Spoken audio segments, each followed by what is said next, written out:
بسم اللہ الرحمن الرحیم۔ جب بھی اللہ کے زمین پہ کسی انسان نے تکبر کیا، ظلم کیا، تو اللہ نے اسے نشان عبرت بنا دیا۔ تو ویسے ہی حضرت موسیٰ علیہ السلام کے زمانے میں کون قوم تو مالک سے جو مصر کا بادشاہ بنا، جس کا نام علی بن مصر بن ریحان تھا، جس کو پوری دنیا فرعون کے نام سے یاد کرتی ہے۔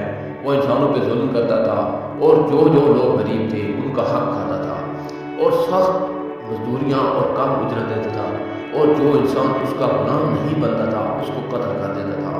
کبھی اللہ نے اپنے نبی موسیٰ علیہ السلام کو حکم دیا کہ اے موسیٰ، فرعون تک میرا پیغام پہنچاؤ کہ وہ انسانوں پہ ظلم نہ کرے، ورنہ اللہ کا عذاب ان کو لے ڈوبے گا۔ جب اللہ کے نبی نے اللہ کا پیغام فرعون کو دیا، وہ مذاق اڑانے لگا اور کہنے لگا، یہاں کا تو خدا میں ہوں اور میں کسی کے حکم کو نہیں مانتا۔ تو بس اللہ اپنی نشانیاں حضرت موسیٰ علیہ السلام کے توسط سے دکھاتا رہا، اور پورا مصر حضرت موسیٰ کے معجزات کو دیکھ کر حیران ہوتا گیا۔ کچھ ایمان لے آئے اور کچھ فرعون سے سوالات کرنے لگے۔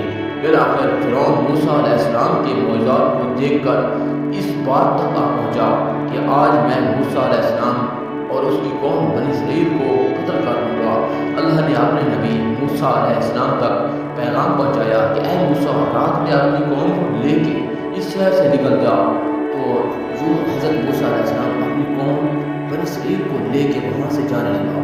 اس بات کا علم جو فرعون کو ہوا، وہ بہت غضبناک ہوا اور کہنے لگا، کچھ بھی ہو جائے، موسیٰ علیہ السلام اور اس کے ساتھیوں کو میں قتل کر کے ہی چھوڑوں گا۔ وہ اپنے جاہ و جلال کے ساتھ بنی اسرائیل کو ڈھونڈنے لگا۔ بس آگے آگے اللہ کے نبی موسیٰ علیہ السلام اپنی قوم کے ساتھ اور پیچھے پیچھے فرعون کا لشکر ان کو مارنے کے لیے آتا رہا۔ بالآخر بنی اسرائیل دریا تک پہنچی اور فرعون کا لشکر پیچھے کرتے کرتے ان کو دیکھنے لگا۔ جب بنی اسرائیل نے فرعون کے لشکر کو دیکھا تو حضرت موسیٰ علیہ السلام سے کہنے لگے، اے موسیٰ علیہ السلام، تو نے ہمیں کہاں پہنچا دیا؟ اب پیچھے فرعون کا لشکر ہمیں مارنا چاہتا ہے اور آگے یہ دریا ہے۔ اللہ کے نبی حضرت موسیٰ علیہ السلام فرمانے لگے، اے لوگوں، گھبراؤ نہیں، اللہ تعالیٰ ہمارے ساتھ ہے۔ یہ کبھی ہو ہی نہیں سکتا کہ فرعون اور اس کا لشکر ہمیں پکڑ لے۔ سب کہنے لگے، اے موسیٰ علیہ السلام، اب ہم آگے جائیں گے کیسے؟ مزید اتنی دیر میں آواز غیب آئی، اے موسیٰ، اپنی عصا اس دریا میں دے مار۔ تو بس جیسے ہی موسیٰ علیہ السلام نے اپنی عصا دریا میں دے ماری تو آدھا پانی اس طرف اور آدھا پانی اس طرف، اللہ نے بیچ میں راستے کو واضح کر دیا۔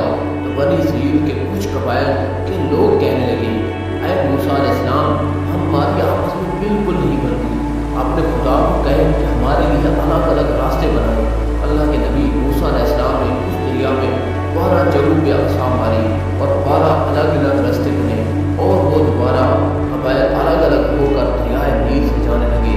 جیسے ہی یہ منظر فرعون اور اس کے لشکر نے دیکھا تو وہ بھی ان راستوں پر حضرت موسیٰ علیہ السلام اور اس کی قوم کے پیچھے آ گئے۔